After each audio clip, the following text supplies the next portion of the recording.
El silencio. Veréis, no hay nada más engañoso que el silencio. La gente le teme al ruido, a los gritos en la noche, al crujido de una tabla en el suelo. Pero el verdadero terror, el que se te agarra a las entrañas y no te suelta, vive en el silencio absoluto.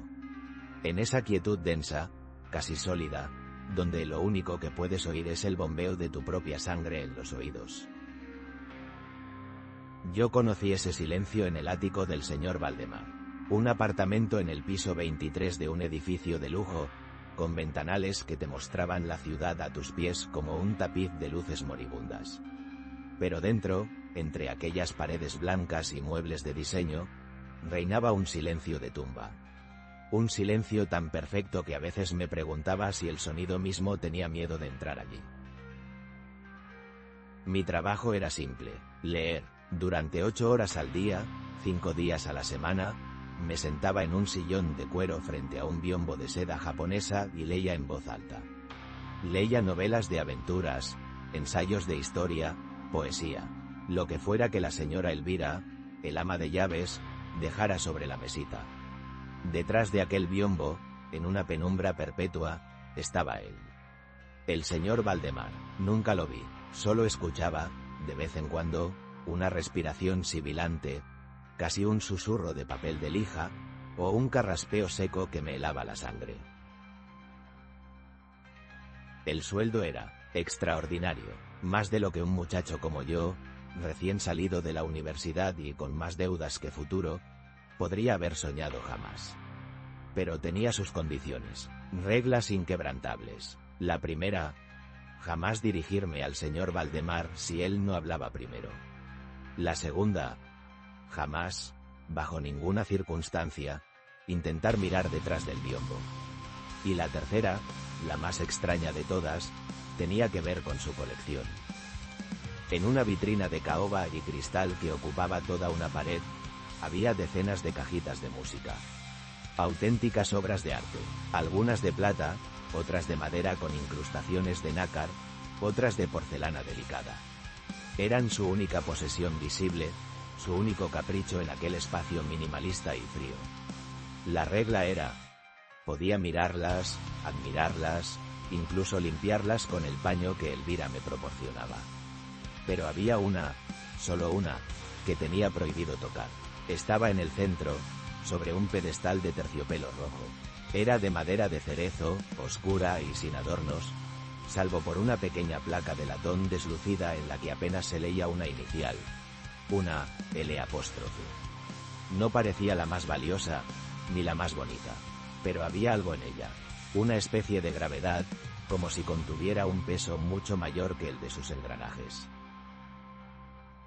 Y aquí os pregunto, ¿y tú qué habrías hecho? ¿Habrías aguantado por el dinero, por la necesidad? ¿O te habría vencido la curiosidad, esa comezón en el alma que te susurra que algo no encaja? Yo aguanté. Durante meses, aguanté. Me convertí en una voz sin cuerpo para un cuerpo sin voz.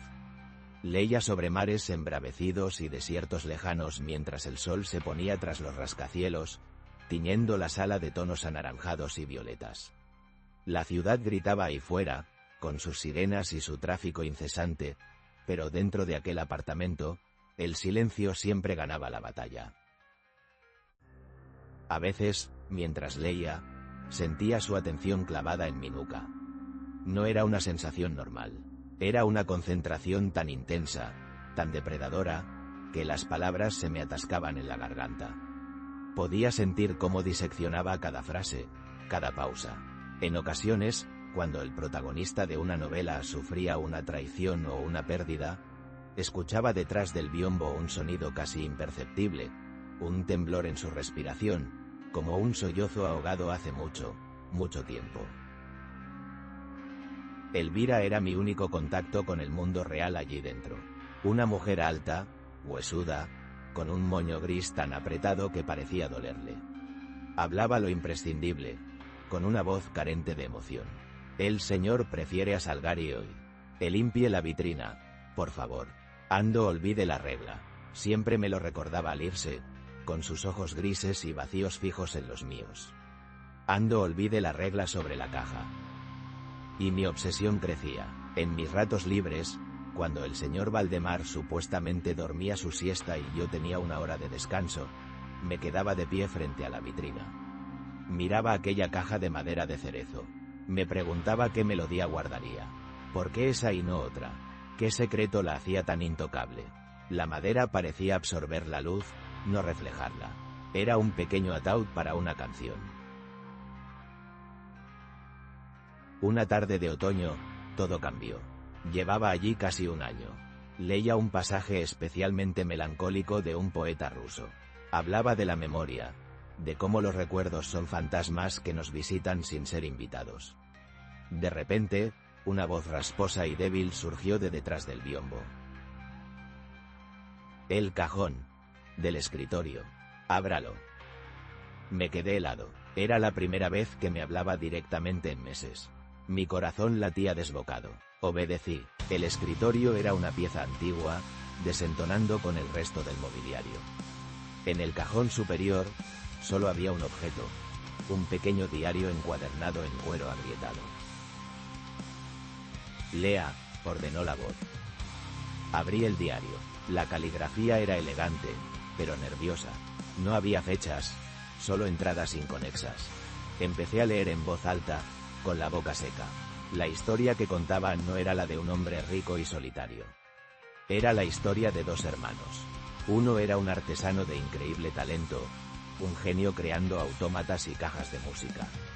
El otro vivía a su sombra, consumido por una envidia silenciosa y corrosiva. El diario describía con un detalle enfermizo el amor del artesano por su esposa, Lidia. La L' de la placa de latón. El autor del diario hablaba de ella con una mezcla de adoración y resentimiento. Describía cómo su hermano había construido para ella una caja de música única, con una melodía compuesta solo para ella, una canción que encapsulaba su risa, su forma de moverse, su esencia. La caja de madera de cerezo. Seguí leyendo, y la atmósfera del apartamento se volvió más densa, más fría. La narrativa se oscurecía. El autor confesaba su obsesión por Lidia, cómo no soportaba verla feliz con su hermano. Una noche, mientras el artesano estaba de viaje, él la visitó. El diario se volvía vago en este punto. Hablaba de una discusión, de un accidente, de un silencio repentino. Su melodía se detuvo para siempre, escribía, y yo me quedé con la caja, el único recuerdo de lo que le arrebaté a mi hermano. Cuando el artesano regresó y descubrió lo que había pasado, no hubo gritos ni violencia. Solo una reacción terrible y silenciosa. Se encerró en su taller durante semanas. Cuando salió, había envejecido décadas. Nunca volvió a hablar. Se limitó a entregarle a su hermano, al autor del diario, una última creación. Un autómata con su propia apariencia, una réplica perfecta, y una nota que decía: ahora vivirás con mi silencio, y él vivirá con tu voz. Levanté la vista del diario, temblando. La historia era monstruosa, pero lo peor era la implicación. La voz que me hablaba. La respiración sibilante. ¿Pertenecía al hermano envidioso, al asesino? ¿Y quién, o qué, estaba realmente detrás de aquel biombo? Suficiente, susurró la voz, cargada de un agotamiento infinito. Puede retirarse. Vuelva el lunes. Aquel fin de semana fue una tortura. La historia del diario se repetía en mi mente una y otra vez. La imagen de los dos hermanos, uno condenado a la culpa y el otro a un silencio eterno. Era insoportable, y en el centro de todo, aquella pequeña caja de madera. El lunes llegué al trabajo con una decisión tomada. Elvira no estaba. Había una nota en la puerta de la cocina. Asunto familiar. El señor Valdemar no requiere sus servicios hoy. La puerta está abierta. Recoja su cheque de la mes. Entré. El silencio era diferente. Ya no era un silencio expectante, sino un silencio vacío. Definitivo. Llamé, primero con timidez, luego con más fuerza. Señor Valdemar. Nada. El cheque estaba sobre la mesa del salón. Junto a él, una pequeña llave de latón. La llave de la vitrina. No fue una elección. Fue un impulso, una fuerza que me arrastró. Caminé hasta la vitrina, abrí la cerradura con manos temblorosas y tomé la caja de madera de cerezo. Pesaba más de lo que imaginaba. El corazón me martilleaba en el pecho, un tambor sordo contra el silencio del apartamento. Me senté en mi sillón, el que usaba para leer. Sostuve la caja en mi regazo. Por un instante, dudé. La voz de Elvira, ando olvide la regla, resonó en mi cabeza. Pero era demasiado tarde. La curiosidad, la necesidad de entender, era un veneno que ya había infectado todo mi ser. Le di cuerda. El mecanismo era suave, casi silencioso. Y entonces, la melodía comenzó. No era una canción triste, como había imaginado. Era viva. Tenía la cadencia de una risa, la ligereza de unos pasos de baile, la calidez de una caricia. Era una melodía increíblemente hermosa, pero escucharla allí, en ese mausoleo de silencio, era una profanación. Era como ver florecer una rosa en un campo de cenizas. Sentí una profunda tristeza, una pena por esa vida robada, por Lidia. La melodía llenó la habitación durante un minuto que pareció una eternidad. Y cuando la última nota se desvaneció en el aire, el silencio que regresó fue el peor de todos. Porque no estaba vacío. Detrás del biombo, algo se movió. No fue un carraspeo ni una respiración. Fue un sonido suave, mecánico.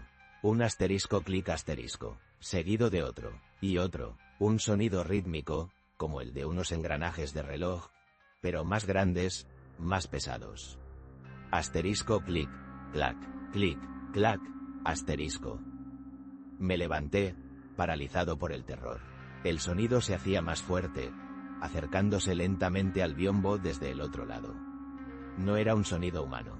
Era el sonido de una máquina que intentaba moverse. «Señor Valdemar», susurré, y mi voz sonó patética. El sonido de engranajes se detuvo, justo detrás de la seda. Pude ver una sombra proyectada, una silueta vagamente humana, pero rígida, antinatural. La sombra levantó un brazo, con un movimiento lento y torpe. Y entonces, la misma voz rasposa que había escuchado durante un año, la voz del diario, la voz del hermano culpable, no salió de detrás del biombo. Salió de la caja de música que yo sostenía en mis manos. «Gracias», dijo la voz desde la caja, un susurro metálico y diminuto. «Hal has liberado. Y ahora, él también es libre». El pánico me hizo soltar la caja, que cayó al suelo con un golpe sordo. No esperé a ver qué o quién apartaba el biombo. Corrí como nunca había corrido en mi vida, sin mirar atrás. Salí de aquel apartamento y bajé los 23 pisos por las escaleras, sin atreverme a llamar al ascensor. No paré hasta que estuve en la calle, mezclado con la gente, con el ruido, con la vida. Nunca recogí aquel cheque, nunca volví. A veces, por la noche, cuando el silencio es demasiado profundo, creo escuchar el eco de aquella melodía. Y me pregunto qué fue lo que liberé. ¿El espíritu de una mujer asesinada? ¿O la venganza silenciosa de un artesano, atrapada en los engranajes de un autómata, esperando a que alguien rompiera la única regla para poder, al fin, moverse? No lo sé, y no quiero saberlo. Desde aquel día, nunca volví a mirar un objeto antiguo de la misma manera. Porque algunos guardan melodías, y otros, guardan silencios que gritan.